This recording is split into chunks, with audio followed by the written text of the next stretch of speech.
Hello board game brothers and sisters, I'm Adam Singer and welcome to another episode where I'll be letting you know about all the board games launching on Kickstarter and Gamefound over the next week.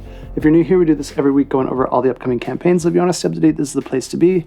But before we get started, I do like to go over some news and announcements that I just found out about over the past week. And the first one here is that we do have a new Tomb Raider game announced, and this one's going to be called Tomb Raider: The Crypt of Kronos. And this one's coming from Iconic Studios, which did just have a recent Kickstarter where they launched Saw the Jigsaw Trials, which I thought had some really fun design decisions. So I'm sure they'll have some interesting mechanisms in this game as well.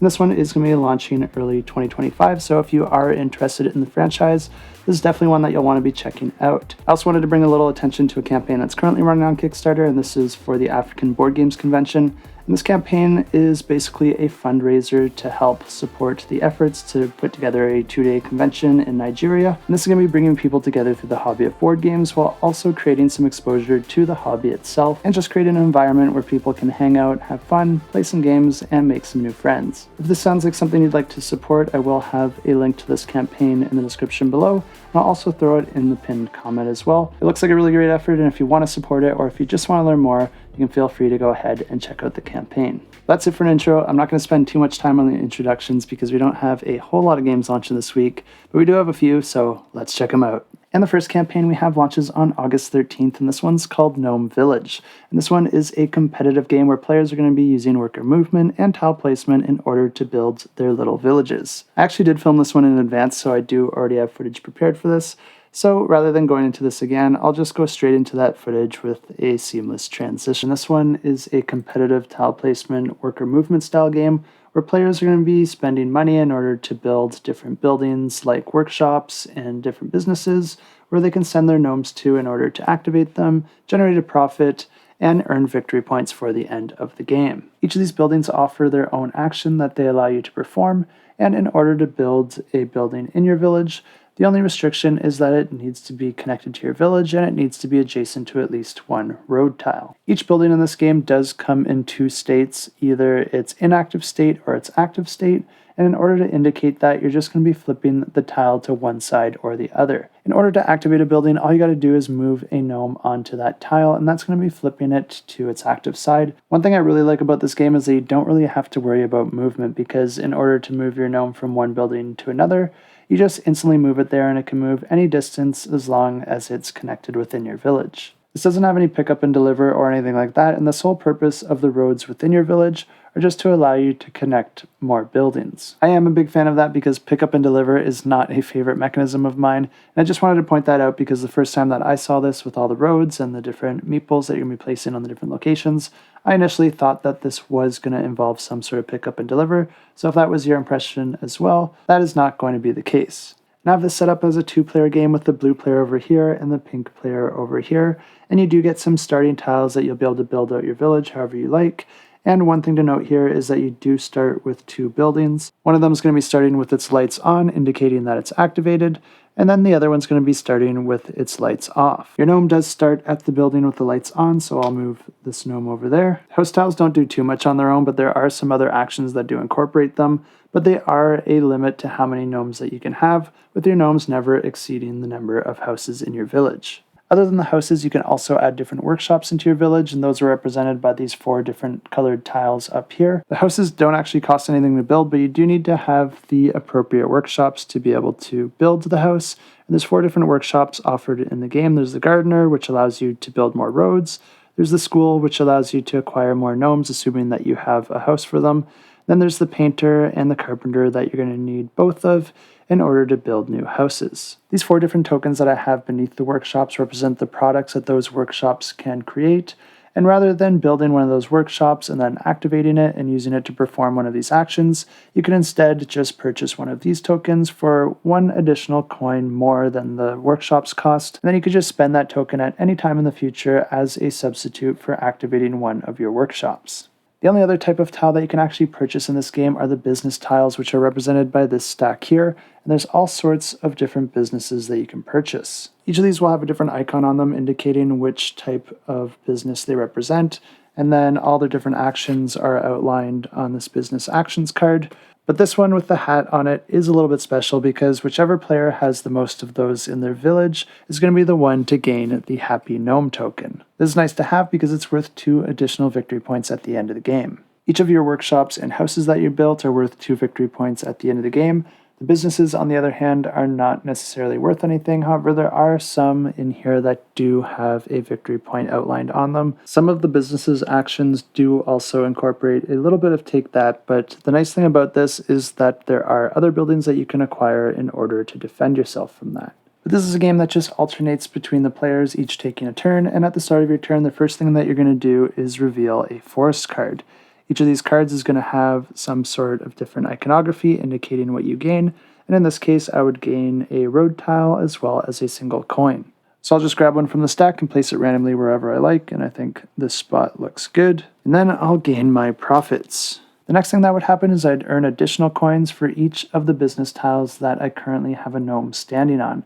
Since the only type of building I have is a house, I don't have any business tiles, so I'm not going to be gaining additional coins right now. The next thing I can do is for every building that I've flipped to its active side, I could then perform its action. But like I said, I only have houses right now, so I'm just going to be moving into the next phase, which is to buy stuff with my coins. There's no limit to what you can buy as long as you do have the coins to pay for it, so I'm going to buy at least 2 of the business tiles, and I got the airport as well as a restaurant. So I'm going to place the restaurant over here and the airport over here. Any tiles that you purchase do get placed immediately, so in order to gain a tile, you do need to have a location to place it. And I think I will spend 2 of my coins to buy one of the workshops, and I'm going to buy the yellow one, which is the school. And when you place these, they do go face down, indicating that they are currently inactive. And in order to activate that, all I have to do is move my meeple over onto that tile. And you do get to move all of your gnomes at the end of your turn, which does allow me to do this. And then my opponent would have their turn, but we could just skip over that and come back to what a second turn might look like. So let's just say that they had their turn and now it came back to me, and I'm going to be starting my turn in the exact same way, just drawing one of these forest cards. And this forest card actually allows each player to activate any of their inactive workshops that match one of these 3 icons. Unfortunately for me, I don't have any inactive workshops matching any of these icons, but let's say that my opponent did. If that was the case, they could just go ahead and flip this one to its active side since it matches the shovel. Then I'd be going through the exact same phases here, earning coins for any gnomes that I have on businesses, which I don't currently have. And then I'd perform an action for every tile that's flipped to its active side, and now that I have this school flipped to its active side, I can deactivate it. And since the school gains me another gnome, I'd go ahead and do that, and I am able to do it since I do have another house here for that gnome, which would then flip that to its active side, which does make it worth 2 victory points at the end of the game. I'm going to start wanting to gain some money here, so I'm going to spend my last 2 coins to buy 2 more business tiles. And I gain the doctor's office as well as the courier, which can both gain me a coin. So I'll just install both of those there, and I'll move each of my gnomes onto one of those tiles so that in my following turn I will gain 2 additional coins. In addition to that, I would also gain access to the specific actions that those businesses give. And the hospital allows me to flip one of my inactive tiles to its active side without having to have a gnome on it. But when I do that, I do have to give a corresponding token to an opponent. But the courier, on the other hand, allows me to flip an active tile to its inactive side and then sell the corresponding token to an opponent, and that does force them to give me 3 coins. Of course, I just moved my gnomes to those tiles, so in order for me to actually do these actions, I do have to wait for my next turn.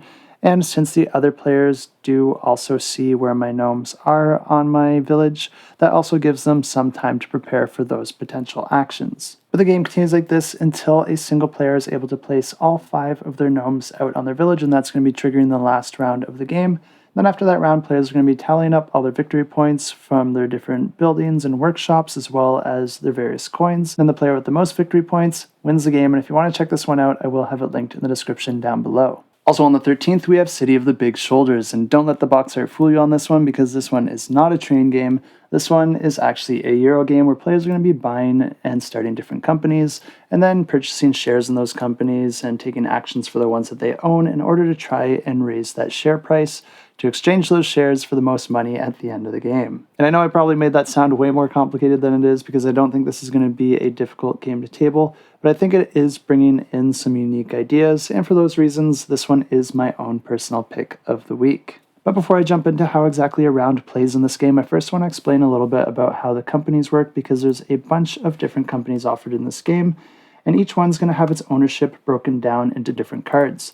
There's going to be one card representing 30% ownership, another representing 20% ownership, and then you're going to have 5 cards representing 10% ownership. But whoever does hold the 30% ownership card of a given company is going to be the owner of that company, and you'll be able to take the actions of that company during the action phase, and each player does start with a company at the start of the game. And this is a game that plays over 5 different rounds where players are going to be buying and selling shares, both in existing companies as well as new startups. In order to start up a company, all you got to do is purchase that 30% share card, and you do get to choose what you want to pay for that card, but that's going to be essentially setting the starting value of that company, and it will be reflected in its share price. But to start a round, players are going to be placing out different building tiles, and players are always going to have 3 of these in their hand throughout the entirety of the game. Players start with 3, and then you're always going to be placing 1 every round, and then choosing 1 to discard and 1 to hang on to, and then drawing back up to 3 at the start of the next round. But whenever you place these tiles, you're going to be placing them on your specific track in the center of the board. And what's really neat about this, and one of the reasons that it is my own personal pick of the week, is that the tiles that the players choose to put out actually become the action locations that players can use throughout the remainder of the game. This means that it's the players who have control as to which actions become available. This means that players could choose to just put tiles that are only useful to themselves, but you might want to put something that is useful to the other players, because anytime that another player uses your action location, you're going to be getting some sort of benefit. But players are going to be using these locations to take various actions for the different companies that they own in order to do things like hire workers or buy raw materials in order to feed into your company in order to generate their goods. And there are ways that you can automate this in order to increase your goods production. But there's also actions that allow you to hire managers for your company in order to trigger your company's bonus effect, and these can all be very different depending on the company. And you can also hire salespeople in order to increase the value of your products. When you produce goods, you're going to be producing a good of a particular type, and there's going to be 4 different types that you can produce, and there's going to be a row of cards associated with each of these. These cards represent the demand for that specific product, and anytime that you produce it, you're going to be putting tokens on that specific row. Based on the value of your product and how many you're able to produce, you're going to be able to gain that amount of income. But if you're able to fill up any of these cards while doing so, you're also going to gain some bonus income. This is why it's nice to own multiple companies and be able to produce different types of goods, because you might want to time that appropriately to try and trigger filling up as many of those cards as possible. But like I said, whenever you do this, you're going to be gaining the amount of money from the goods sold as well as any bonuses from filling those cards. Then this gives the owner of that company the option to either keep that money within the company or to pay it out to each of the shareholders. And of course, this is going to be paid out proportionally depending on how much ownership each of the players own in that company. And this is one of the reasons that players might want to buy shares in their opponent's company if they think that that company is going to be paying out a large sum of cash in the immediate future. But another thing that's really nice about choosing to pay out to your shareholders is that anytime that you do this, if you're able to pay out an amount that's higher than your current share price, then this is going to be increasing the value of your shares. You will be selling out of all your shares at the end of the game, and it is the player with the most money that wins, so trying to get your shares value as high as possible is a really important goal. But getting back to the actions, there are some companies that do have these squares located on them that indicate that you can place an asset tile on them. And the way that the asset tiles work is that they're going to be giving that company both a short and long-term benefit, often allowing you easier access to some of the resources that you might need to generate products, or some sort of benefit when you go to sell them. One of those benefits might be to move your token up the appeal track, which will gain you all sorts of other bonuses as you move up that track. And there are other actions that you can perform to do this as well. But at the end of the round, you're going to be going through a bit of a cleanup phase, and then you're going to be playing through 4 more rounds. And the player who has the most money at the end of the 5th round wins the game. If you are interested to check this one out, I will have a link to their website in the description below. And of course, you can sign up to get notified once this one launches. Also launching on August 13th, we have an expansion for the game One Deck Dungeon, and this new expansion is called Relics of the Forge, And this one is a standalone expansion that can be played on its own or mixed with the original game. But before I get into what exactly the new expansion adds, I'll first explain how the original game plays for anyone that's not familiar. And this is a game that offers a bunch of different characters that you can play as. You're going to be choosing one at the start of the game, with each of them having some different stats and different abilities that you'll be able to take advantage of. And this is a game that plays over a series of turns, where at the start of each of your turns, you're always going to be discarding 2 cards from the top of the dungeon deck. And what this does is basically limit the amount of cards that you're actually going to run into, adding a little bit of variability from game to game, and each time that you go through this dungeon deck. And these cards represent different rooms in the dungeon that could contain different monsters or traps, and the next thing the player is going to have to do is choose one of these rooms to enter. If all the cards are face down, you're just going to have to choose one randomly, flip it up, and then enter that room, and then face whatever challenge awaits. Each challenge is going to require the player to roll their dice with the goal of rolling certain colored dice above certain values to cover up as many of these spaces as possible on the card. The pool of dice that you actually get to roll is going to be determined by your character's stats, with each of those stats representing access to a different colored die. This means that your character is going to be more or less equipped to defeat certain enemies, depending on the colors that they require. You're going to be rolling those dice and then covering up as many of these spaces as you're able to, because for each space that you're not able to cover up, that's going to be costing you either some amount of health or some amount of time in the game. And the way the time's lost in this game is by discarding cards from the top of the dungeon deck, essentially making you go through that deck a little bit faster. But if you're able to survive after you've resolved all the negative effects of each of the spaces you weren't able to cover up, you do always complete the challenge. And the nice thing about this is that this does present you with a few options for upgrading your character. Each of these cards actually offers 4 different ways that you can do this, because you can slide the card behind your character sheet on the left-hand side in order to increase your character's stats, allowing you to roll new dice or just increase your overall health. But if you'd rather slide the card underneath your character sheet, this will instead grant you the special ability associated with that card. There are limits to the number of cards you can equip to your character, and this is all determined by your character's current level, but luckily this can also be increased, and the way that you do this is by collecting a certain amount of lantern icons, and that is another use of these cards, because each of these cards will grant some amount of lanterns, and if you choose not to equip it to your character, you can choose to spend that card for its lanterns instead, increasing your progress towards the next level. But not all these cards are the same, and rather than offering you a special ability, some of these might offer you a potion instead. And if you choose to take that, you're going to be moving that card onto your reference sheet, adding it to the number of different potions that you've identified at the bottom of that sheet.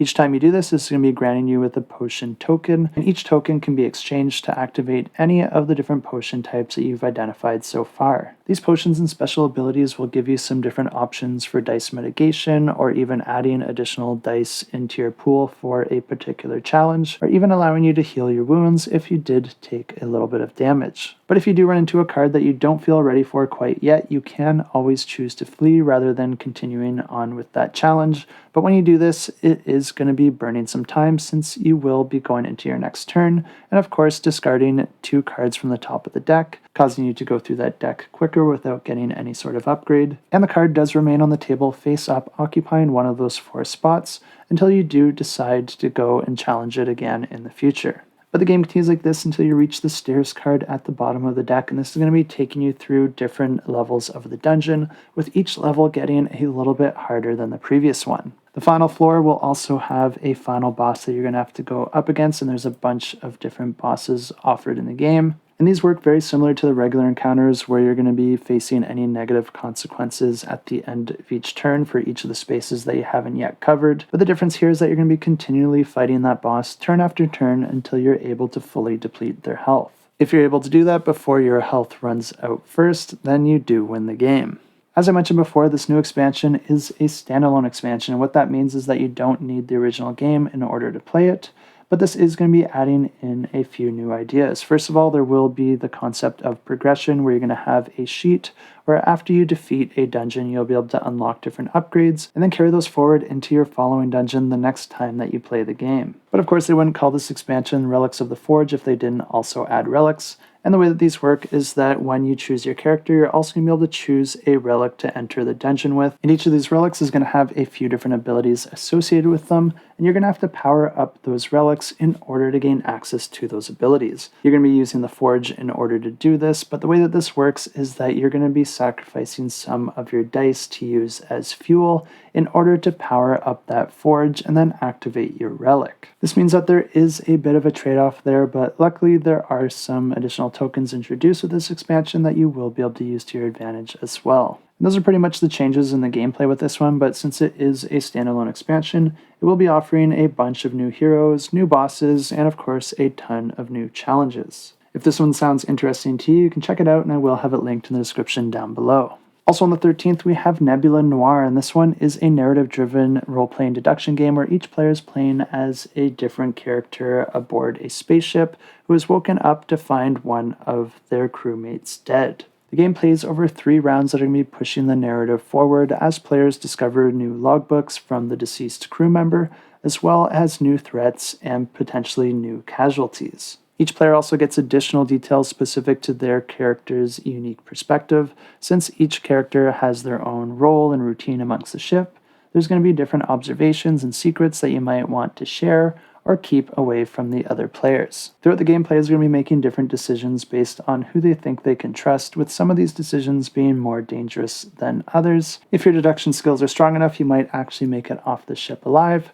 But if not, you're going to be ending up in one of the many less happy endings. But if you are interested to learn more about this one, you can check it out, and I'll have it linked in the description down below. Also launching on the 13th, we have the 7th Inning Stretch, and this is a baseball-themed game that can be played solo over a number of seasons, or it can be played head-to-head over a 9-inning game. The game uses a bit of engine building and push your luck as you're going to be drafting your team each season, and then setting your schedule and arranging your lineup. The push your luck comes into play as you're going to be rolling dice in order to determine the outcome of your offensive and defensive plays, deciding when to steal bases, and then choosing the right pitchers and batters at the right point in the game, because each of those are going to be giving you some different advantages. Unfortunately, I don't have a whole lot more info on this game at the point of filming this video, but if you are interested to learn more about this one, I will have it linked in the description down below. And launching on August 15th, we have a brand new expansion to the game Bloodstones, and this one is the Dwarves and Djinn expansion.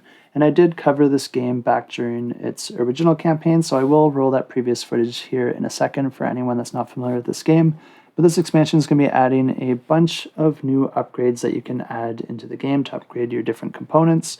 But it's also going to be adding 2 new factions, a solo mode, as well as a bunch of new maps to play the game on. I'll just quickly go through some of the new components that are going to be added in as part of this expansion, with the first one being the army markers, which allow you to replace large armies with 1 single token. The way this works is that when you have a ton of tokens out in one area on the board, you can swap those tokens out for a numbered marker, then you'll be putting those tokens on your sheet under that same matching number. There's also these really nice tile holders to hold all your various tiles, and then also some embroidered velvet bags. And the new maps will also be provided on cloth, but there's not a great picture of them on the campaign at the point of me filming this video, so if you do want to see some updated images of those, I'm sure they'll add some more once the campaign actually launches. You can find a link to that in the description down below. But before you head over there, I'll just go ahead and roll my previous footage letting you know how this game actually plays. But this is coming from the designer Martin Wallace, and he's created all sorts of games like Brass Birmingham, as well as Age of Steam. And this one looks like a little bit of a different type of game for him, because this one is actually area control. But in this game, each player is going to be playing as a faction with its own special ability, and players will be drawing tiles from a bag, with each tile having both a pip and an icon on it. And the pips essentially act as a currency, and you'll be able to spend those in order to perform different actions throughout the game. Players will start the game with a citadel as well as a few forces out on the map, and then you're going to be trying to gain victory points by winning battles against your opponents and trying to build or steal villages. In each round, players will be using their tiles to perform and pay for actions, because you're going to be deciding which tokens you want to deploy out on the board, but then you're going to have to spend a number of pips in order to perform those actions, which means that you're going to be discarding some of your tokens. And you'll have to discard tiles in order to pay those pips in order to deploy or move units out on the board. And if units from different players ever share the same space, then that's going to trigger a battle. And players will be able to draw battle tiles that each have a random amount of pips, but then you'll also be able to substitute one of those tiles from one of the tiles in your hand if you choose to do so. Players will then reveal their tiles and any modifiers, and the highest value wins that battle. And at the end of the round, players can also spend their pips in order to build villages, and they're going to be drawing back up to their 6 tiles. And the end of the game is triggered as soon as all players have run out of their tiles twice, and then the player with the highest victory points wins the game. And launching on the 16th, we have the second edition of the season, and this is a competitive game where players are trying to get the most renown by the end of the game, and you're going to be attending different events to try and increase your reputation by wearing the right outfits and talking to the right people. And the game plays over a series of 4 rounds, where every round you're going to be choosing 2 actions, and there are a bunch of actions to choose from, but essentially they allow you to prepare for the events either by rolling your dice in order to increase various stats, or spending gold in order to purchase new outfits. After each of the players have chosen their 2 actions, they'll then have the option to attend the event. And different events might favor some stats more than others, but for each of these events, might favor some stats more than others, but they will each give you the option to attend the event, which will usually require you to roll a die in order to get some sort of random outcome. Or instead you could choose to not go to the event, which will give you some sort of other benefit. The game continues like this over the 4 rounds, with players deciding whether or not to attend each of those 4 different events.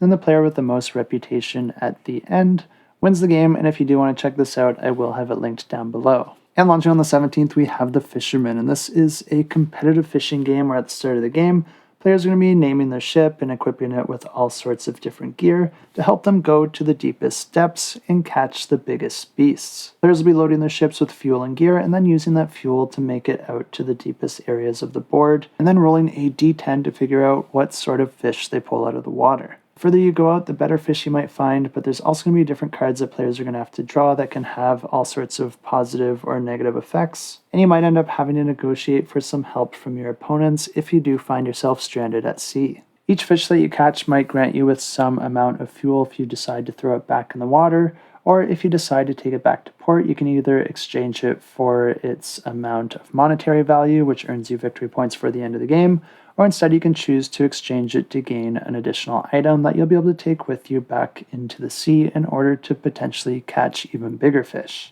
If this one sounds interesting to you, you can check it out, and I'll have it linked in the description down below. And that's everything for this week, but don't leave yet because we still do have a giveaway to announce, and this one's for Legacy at Sea, which if you do tune into each of my videos, you know I already did draw for this one, but the winner actually decided to forego their win and have me redraw this one for someone else to enjoy. So if this one does look like a game that you'd be interested in, all you got to do to enter this giveaway is leave a comment down below. Any comment will get you entered, and everyone can feel free to enter in on this one because it is offered worldwide. And if you do want to know more about how this one actually plays, I do have previous coverage that you can go ahead and check out either on the BGG page or by searching the name of the game followed by Shelf Clutter here on YouTube.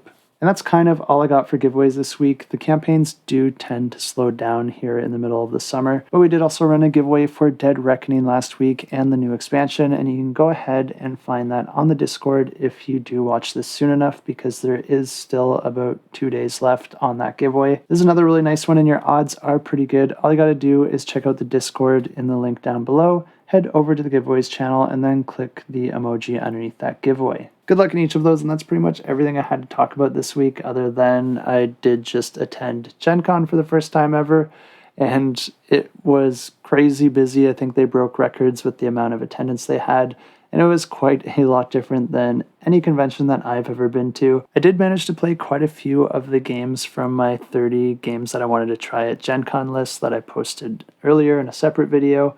But I will say that there is a ton of activity going on at GenCon all the time, and I think it would be quite easy to attend and potentially play no games at all because there's so many other things going on. I also wanted to mention that I was pretty critical on Arcs in that previous video, but it was one of the games that I got to play, and I actually really liked it. I didn't get to play through an entire game, but I think it's a pretty easy game to jump into, and it doesn't actually take that long to play, when you're playing the base game. I think it's a whole different story if you get the expansion with the 3-arc campaigns. I did still have some reservations on the base game, and I'd like to play it again, and I'm not sure if it's a game that I would want to add to my collection. If you've already watched the coverage from Shut Up and Sit Down, I'd also recommend going ahead and checking out the video that Brian over at Game Brigade just put up. I think his video there was very well grounded, and then it also echoed a lot of the sentiment that I felt when I played the game. But then he also did play the game several times and had a lot of additional insights to include as well, and I just thought it was really well done,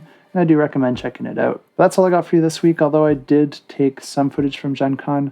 I'm not sure if I'm going to have the time to turn that into a full-fledged video or anything like that, but I'll see what I can do. No promises. But until next time, keep that shelf cluttered and the table full.